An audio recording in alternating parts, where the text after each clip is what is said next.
Hello and welcome to another episode of a Brothers Creed podcast. We're talking about motivation, experiences, and exploring the world around us. We're the Thomas Brothers. I'm Ethan. And I'm Jared, and today we're talking about UFOs. We're talking about several of the U.S. UFO disclosures and Freedom of Information Act requests from the government. Several things have come out in the past, really, like year or so, since 2021, and a lot of interesting stuff is coming out. They just had a recent drop in April with some Freedom of Information Act drop that just came in with a bunch of documents. And actually, there were two that are just mind-blowing. And so we want to talk about those. I feel like I'm talking about a lot of friends, and I'm like, hey, did you guys hear about the new documents they dropped? And like, oh, I haven't had a chance to look into all that yet. I'm like, well, I'm going to make a podcast episode about that. And you can just listen to the episode. I'll send you the link. I'll send you a summarized version of all the UFO stuff that's been coming out recently. So this is it. Share this with your friends if they're wondering about what's going on. It'll be a quick 40-minute update on what's going on with the UFO community. All right, well, let's get into it. Let's do it. Spartans! What is your profession? Any man who must say, I am the king, is no true king. What I do have are a very particular set of skills. Skills that make me a nightmare. If I can change, and you can change, everybody can change! Let us all unite! Let us fight for a new world, a decent world. All right, so I'm going to start this off a little bit by talking about some of what our presidents of the United States, former presidents of the United States, have said about UFOs, unidentified flying objects, right?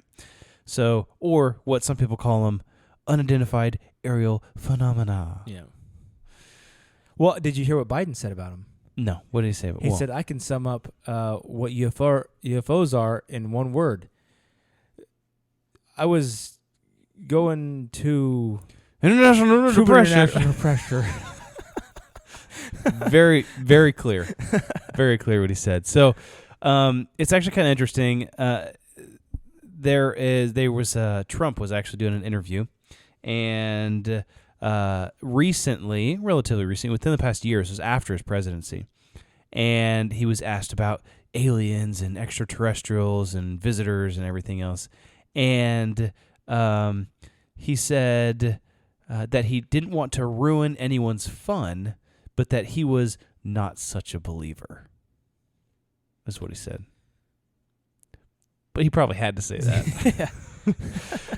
Which is kind of interesting because there was kind of the data dump, right? This data dump that we're going to be talking about, some things we're going to be talking about, was part of when Congress passed that 5,600-page COVID-19 relief bill.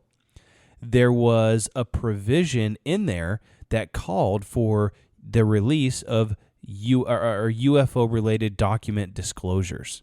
And it was signed by Trump. So it's kind of interesting little tidbit of information there. That's just one of many, many things that was included in your coronavirus relief bill. Yeah, UFO disclosure.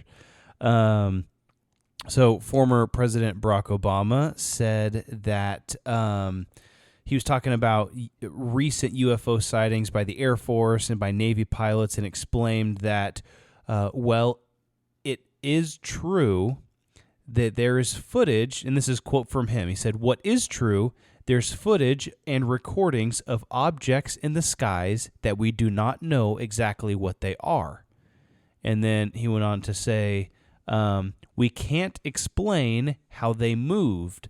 Their trajectory, they did not have an easily explainable pattern." Did you hear what...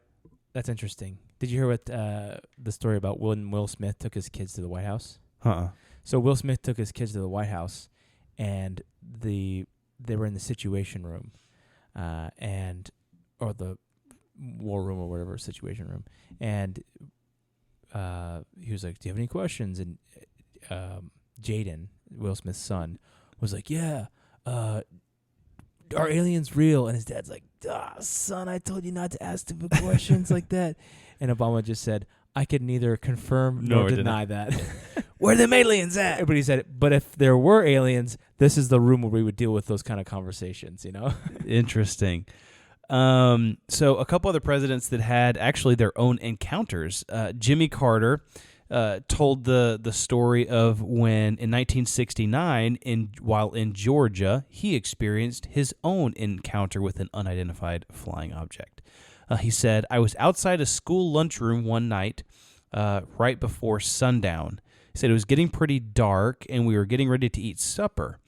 I was with about 25 men, and we were standing all of the sudden, in the western sky, we saw a strange light coming toward us, a large, round light. He said it got closer and closer, and right above the pine trees, it stopped and then began to change colors from blue to red to white. Then it stayed there for a while, where he said we were all aghast. They didn't know what it was. He said, I didn't know what it was, and then it just disappeared into the west, and that was the end of it. Crazy. Yeah, kind of interesting. 1969. Ronald Reagan, he was a pilot. I think he was a pilot. I think he was. He's the actor. Yeah. He was in the military, I think. But it says, according to an account by Bill Painter, who was a pilot, Reagan was flying in a plane with Painter. It was just them two. And as they were flying, a big light, there was a big light following them, flying a bit behind their plane. It followed us for several minutes, and we followed it for several minutes. It was a bright white light.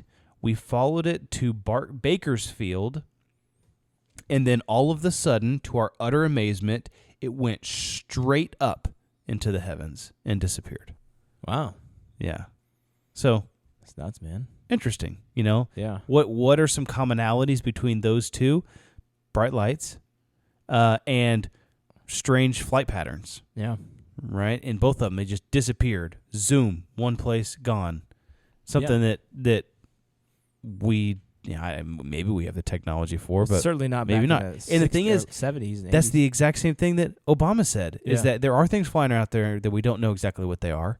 Doesn't mean they're aliens, but we can't explain how they're flying. Did you hear what Russia their said? patterns. Well, speaking of something similar to that, Putin recently said, "I'm going to reiterate." He said, "If anybody is interfering with our war in Ukraine, you will be hit with something so fast that you have never seen." That's what he said. Interesting. So maybe they got some kind of technology that we don't even know about. In cahoots with the Martians. Something. So in June of 2021, so this is mid last year, the Office of the Director of National Intelligence released what they called a preliminary assessment of unidentified aerial phenomena. And the assessment, basically, there was some assumptions made. So it says assumptions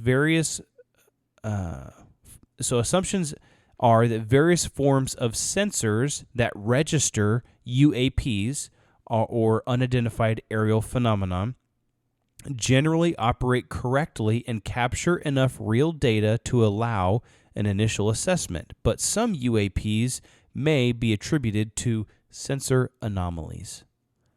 So they're saying that our sensors,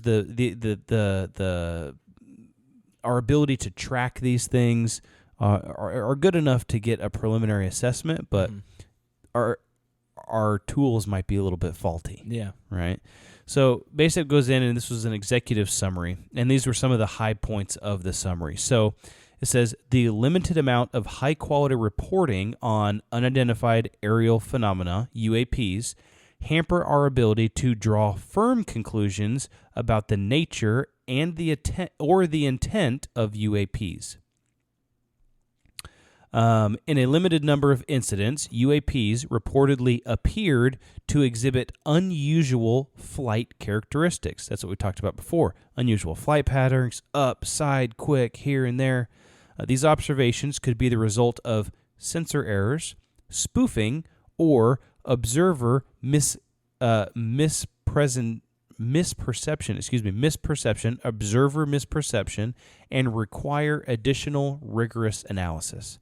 So they're saying these things are moving strangely. We can't really figure out how, or explain how they're moving, but it might be sensor errors, or maybe somebody's just like making it up, or maybe the people that saw it, they just were confused. Well, you heard that recently there were some fighter pilots, some Air Force pilots that said, off the coast of North Carolina, we see UAPs every day out there. And there were some pictures that they had taken from the cockpit of these strange-looking vehicles in the sky. Yep.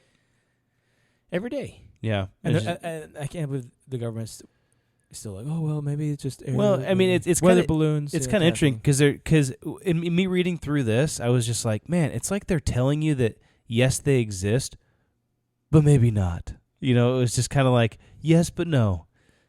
Yeah.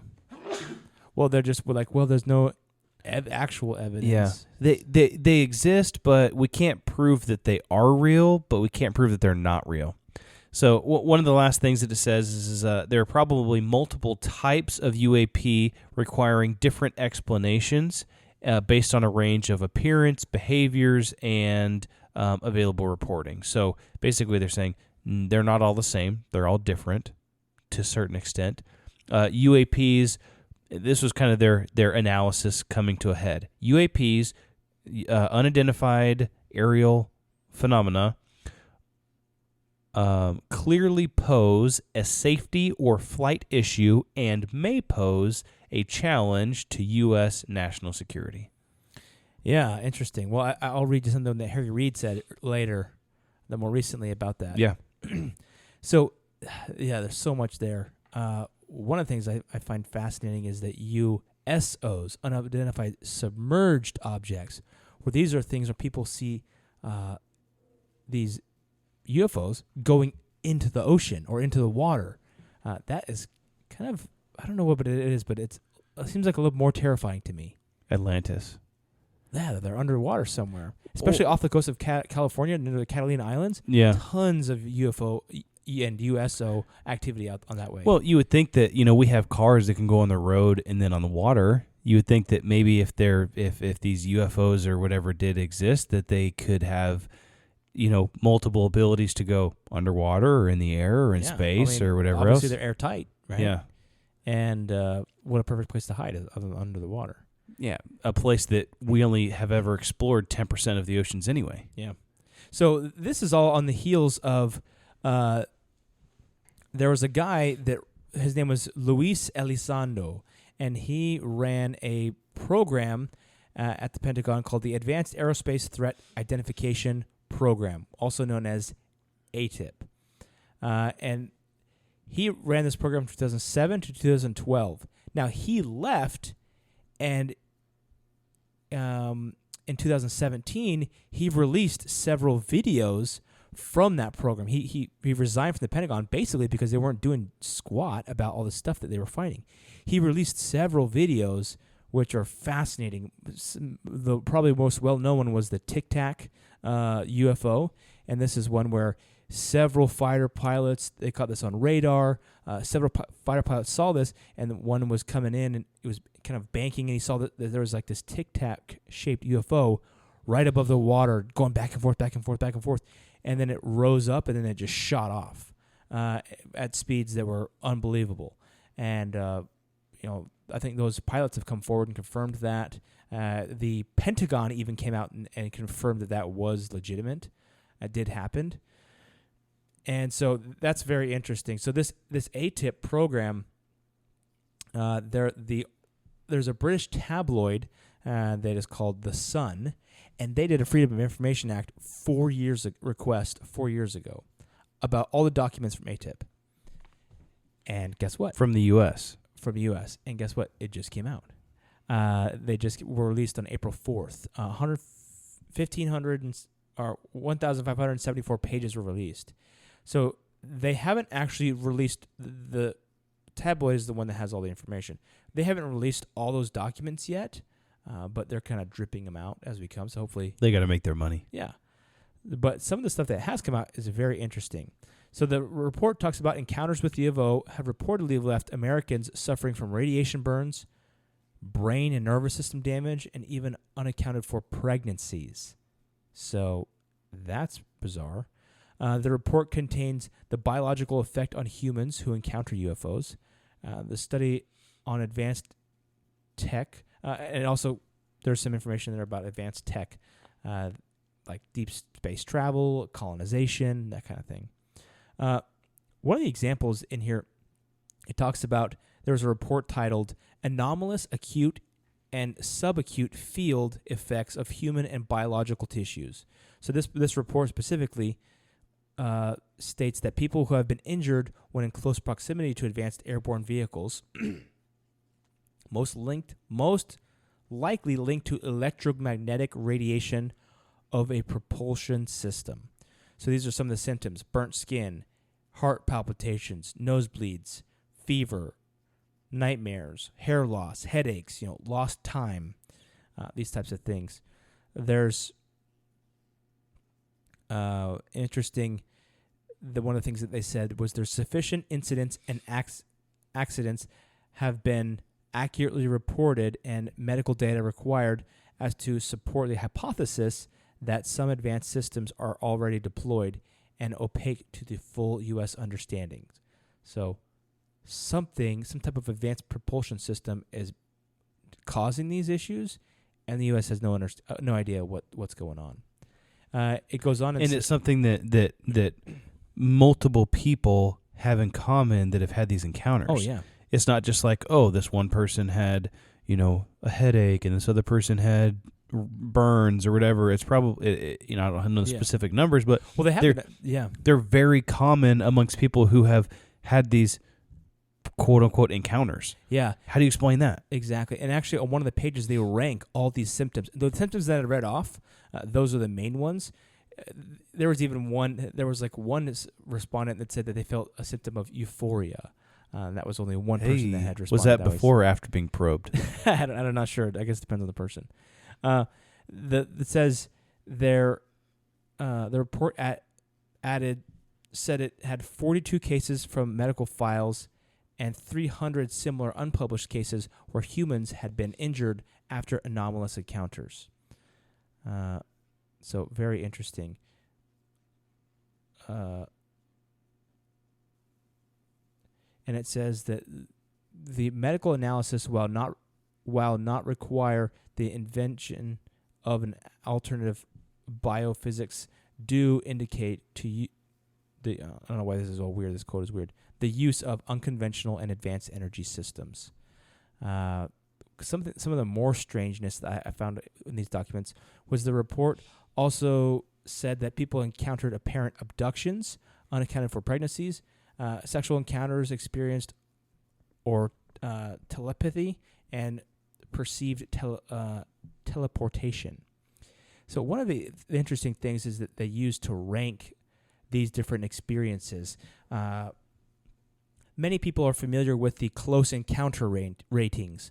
The close encounter rating 1 is UFO comes within 500 feet of the witness, but no after effects are suffered by the witness. Close encounter of the second kind is a CE1 that leaves landing traces or injuries to the witness. Close encounter of the third kind, entities have been observed on the UFO. Close encounters of the fourth kind, witnesses have been abducted. That's why that movie is called The Fourth Kind, because it's the fourth kind of close encounter. About the UFO abductions. This close encounters of the fifth time, which results in permanent psychological injuries or death. And I think those are all the official ones. I think there have actually been added like a fifth or a sixth and a seventh. One of those is probably the unaccounted for pregnancies. Yeah. Another one. This is kind of interesting because it goes a little bit beyond just UFOs. It says these are classifications of anomalous behavior. So an AN1 or anomalous behavior 1 are considered anomalies which have no lasting physical effects, i.e. amorphous lights, unexplained explosions. AN2, anomalies which do have a lasting physical effect, i.e. poltergeist, materialized objects, areas of flattened grass, corn circles, or crop circles. Anomalous AN3, anomalies with associated entities, ghosts, yetis, spirits, elves, and other mythical legendary entities. Interesting. AN4, witness interactions with AN3, witness interaction with AN3 entities, i.e. near-death experiences, religious miracles, and visions, or out-of-body experiences.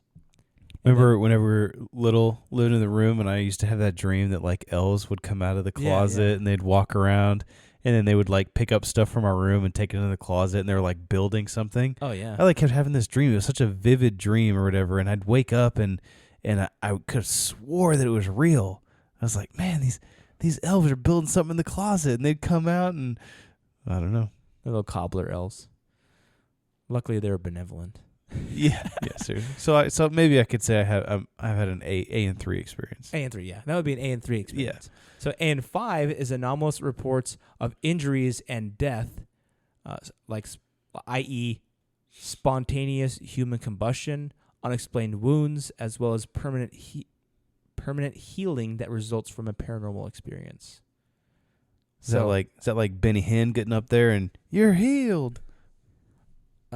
Maybe, yeah. I don't know. I don't know who that is, but Benny Hinn is that one religious guy who would like heal like the whole crowd, would be like paraplegics, and he'd just wave his jacket in the air and be like, "Let you be healed," and he'd like hit people in the forehead and they'd fall over, and then they'd be. I remember watching him on TV as a kid. I thought you were talking about Benny Hanna, like the restaurant guy. So anyway, there's let's see. So those are interesting. I thought that I wanted to share those, but there's more here. So the report concludes that there is sufficient evidence to support a hypothesis that some advanced systems are already deployed, and like I said earlier, opaque or unknown to the full U.S. understandings. That's interesting. That's kind of like the official statement or conclusion that came out of it. It was like, yeah, stuff exists. Yeah, so there's actually more. So this is the Senator Harry Reid. So a slew of newly released documents contains letters from Senator Harry Reid, who asked for the project ATIP to be classed as top secret, and the documents about contractors. So were also released. So one of the contractors that was helping, it shows that how a contract was awarded to Bigelow Aerospace Bigelow Aerospace Advanced Space Studies, or BLAS, for $12 million. Notably, the only contractor to bid for the work to study advanced aerospace weapon threats from the present out to 40 years in the future. So, Bigelow, where do you know that name from? Deuce Bigelow? Nope. Skinwalker Ranch. Oh, really? He's the one that acquired Skinwalker Ranch. Huh. He owned it for several years. After that family moved out after their terrible experience. So the government contracted his company to study futuristic UFOs. Yeah, futuristic aero propulsion. Well, technically it's to study advanced aerospace weapon threats from the present out to 40 years in the future. Okay. So in one letter in 2009, Senator Harry Reid, who was the one who commissioned ATIP, described how the program has already identified, quote, several highly sensitive, unconventional aerospace technologies which require extraordinary protection. Interesting. So is this kind of like a Havana syndrome where it's like some kind of weird frequency or some supernatural thing that just makes like they can pinpoint and all the people in one area get sick? I don't know, but who knows? I think it's just talking about all the UFOs. So there was also a second release that came out. So Vice News also did a Freedom of Information Act that arrived in late April of 2022. And there's 51 documents that were received, about 1,500, similar to the other one. But this is about ATIP as well. Perhaps the most interesting among the documents are several dozen defense intelligence reference documents which discuss the viability of various advanced technologies. This includes reports on transversal wormholes, stargates, negative energy, high-frequency gravitational wave communications, warp drives, dark energy, and the manipulation of extra dimensions, and many other topics that will sound familiar to many science fiction fans. In a report on the negative mass propulsion, the author proposes a plan to look for extremely lightweight materials in the center of the moon that may be 100,000 times lighter than steel, but still have the strength of steel. So to reach the center of the moon, he proposed that they basically blast the nukes at the moon to bore a tunnel to the center, past the crust of the moon, to get these the materials. So I feel like that would maybe have some negative consequences on. yeah, lots of debris would become rain. Yeah. Right? It'd be cool, kind of cool show to watch, though, right? Yeah, or be messing up with some of the tides, or maybe even the gravitational pull, or Yeah. Remember that movie, Time Machine? yeah. Remember when he goes forward in time and he looks up at the sky? And they're Oh, like, and the moon's breaking apart. The mining operations on the moon broke the moon, and it's like breaking apart and like it's falling down to Earth. Yeah. That was kind of cool. So one of the I pulled. There's lots of these ones from Vice News. Actually, they have all the documents out there, so you can go look at all the documents. They're very fascinating. It's really a really practical approach to some of these questions, like, oh, what is a Stargate? Well, a Stargate is a wormhole. Let's talk about an Einstein-Rosen bridge and how a wormhole works. And this is what it looks like, and this is how it changes time, and you can transverse space through this. Now, if you had a Stargate that would allow you to go in through this, you could exit that wormhole somewhere else without having to take decades to get somewhere. It's kind of like on the Avengers, the Einstein-Rosen bridge. That's what the Earth scientific explanation to the Asgard's Bifrost was. The Bifrost was the thing that they used to teleport between worlds, right? From Asgard to Earth to different. It's areas. Basically a wormhole. Yeah. Yeah, it was just wormhole generation. Yeah. So one of the interesting things I found here, and I'm a Star Trek fan. Grew up watching Star Trek. Love the new ones as well. Well, by that I mean the movies, not the new Picard one. I haven't seen Picard. I haven't seen But the Picard, other one that they did, the Discovery, it was kind of lame. A lot of the movies are really good. Actually, a lot of hardcore Trekkies don't like the new ones because they feel like they're just so woke, and it's all about just like nostalgia as opposed to actually like storyline. But anyway, I thought this piece. So I wanted to read some of the piece of the article about warp drive, dark energy, and manipulation of extra dimensions. And just to give you a little bit of a taste of what some of these articles are like, what some of the wording is like, and so you can get a sense. And this is kind of fascinating too. It says, and this I'll just read this here. It says, the fabric of space in the immediate vicinity of a spacecraft. So talking about warp drive. The basic idea is to create a asymmetric bubble of space that is contracting in front of the spacecraft while expanding behind it. Using this form of locomotion, the spacecraft remains stationary inside the warp bubble, and the movement of space itself facilitates the relative motion of the spacecraft. The most attractive feature of the warp drive is that the theory of relativity places no known restrictions on the motion of space itself, thus allowing for a convenient circumvention of the speed of light barrier. Now, if you remember from the first Star Trek that they came out with recently, in 2008, I think it was, Spock comes back from the future, and he's talking to Scotty, and he says, "Oh, you created the warp drive, or trans-warp teleportation," and he's like, "Here's your formula." And then he actually says, "Oh, it never occurred to me that space was the thing that was moving, not the ship." And that's what it says right here. So I thought that was kind of cool. Interesting. It says, so maybe they just got that right out of Star Trek. But then it continues and it says, until recently, the warp drive was only science fiction. However, in 1994, a paper by Miguel I'm not going to read his last name, placed the idea on more solid theoretical footing. Miguel demonstrated that a specific Lorentzian manifold could be chosen that exhibited bubble-like features reminiscent of the warp drive from the popular Star Trek television series. The warp drive itself would be in motion instead of the spacecraft, or space itself would be in motion instead of the spacecraft and its inhabitants. So that's kind of how these read. It just kind of walks through it. It walks through the practical, and some of these they have the graphics of a warp drive and the bubble and how it would work and some formulas, and it's a very practical approach to a lot of these things. They talk about cloaking technology and how they said the conclusion there was, we can probably easily cloak something from microwave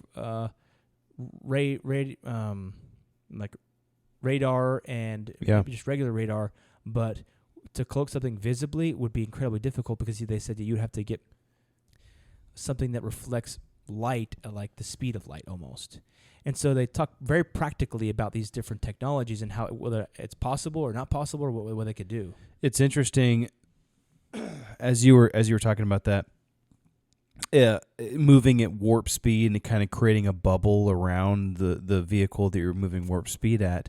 It made me think of there's basically a technology called super cavitation, and they're trying to apply this to torpedoes underwater. So basically what it is it's like as the torpedo goes in the water, there is air that comes out of the front of the torpedo. And what that does is it creates an air pocket around the torpedo, which allows the torpedo to move through air and not water. And so because water is much more dense than air, the torpedo, because it's moving through air, can move much faster than it could if it had all of the friction and the resistance of traveling through the density of water. And so it's really cool. It kind of reminded me of that. They can go faster if you can reduce the friction on outside forces. Then you can go faster. Yeah, super interesting. You can go plaid. Yeah, exactly. And they talk about Stargates and all this kind of cool stuff, and I'm like, dude, manipulation of extra dimensions. I feel like, man, there's another movie coming out that Doctor Strange here soon. The multiverse. Yeah. We're kind of talking about beforehand with the Stargates. We grew up watching that show Stargate, and I always liked that show. It was Stargate like SG-1. Yeah, so basically it was like this big round arch, right? That it was a big circle. Yeah, big circle, right? That they would turn on, and it would activate this wormhole that would allow them to travel through space and time, right, and go to other worlds or whatever else, anywhere else that there was a Stargate there.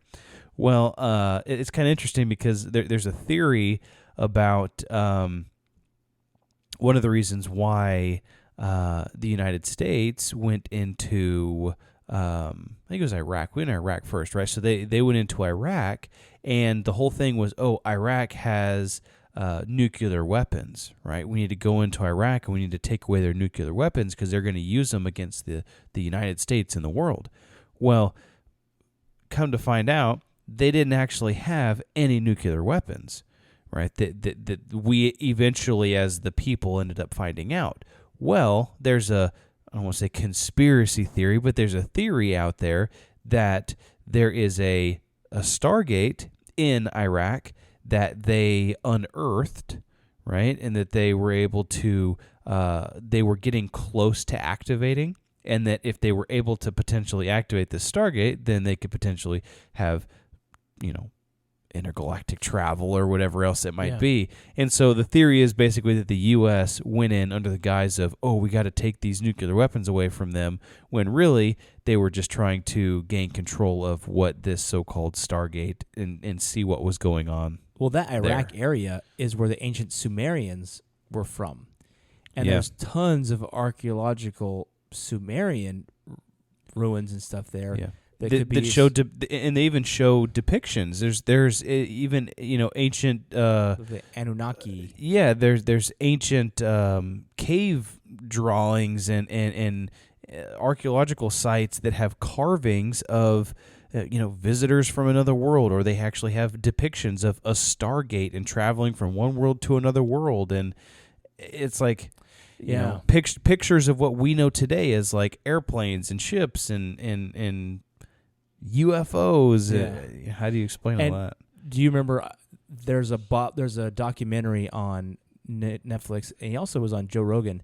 Bob Lazar. Yeah, and he was a guy that was working in Area 51, trying to reverse engineer some of these UFOs that they had found. I think he specifically was working on the propulsion systems on these UFOs, trying to recreate the technology. Re-engineer it. He said that also. He said and I saw in a hangar one time. He said that they had some that had crashed, and they had also found some UFOs that were recovered in archaeological digs. Interesting. Yeah. So you think, well, maybe if they're recovering UFOs from archaeological digs, maybe they can recover a Stargate from archaeological dig. Yeah. So. Or maybe we should have someone on who knows more about Stargates. Yeah. Or maybe we're just crazy. Nah, pretty sure it's real. Yeah. I don't know, but the government's taking it seriously, and obviously, intergalactic travel is done much better through a wormhole that you can step through, as opposed to trying to travel at even a fraction of the speed of light. Because that even would then take decades. So, depending on where you're going. So, very interesting. Anyway, this stuff is so fascinating. If you're interested in some of it, go check it out. Hopefully, we'll get some more information about the ATIP docs that were released to the Sun. So keep an eye out for those. Yeah, maybe they'll release some more. Maybe we'll do a follow-up if they release more information. Yeah, definitely. So this has been your UFO review for the your exploratory portion of A Brother's Creed, exploring and learning about new things. Exactly. So anyway, I think this is cool stuff, very interesting, and it's always good to explore new things and broaden your horizons to build your creed. Yeah, for sure. Well, let's build that creed together. Let's do it, guys.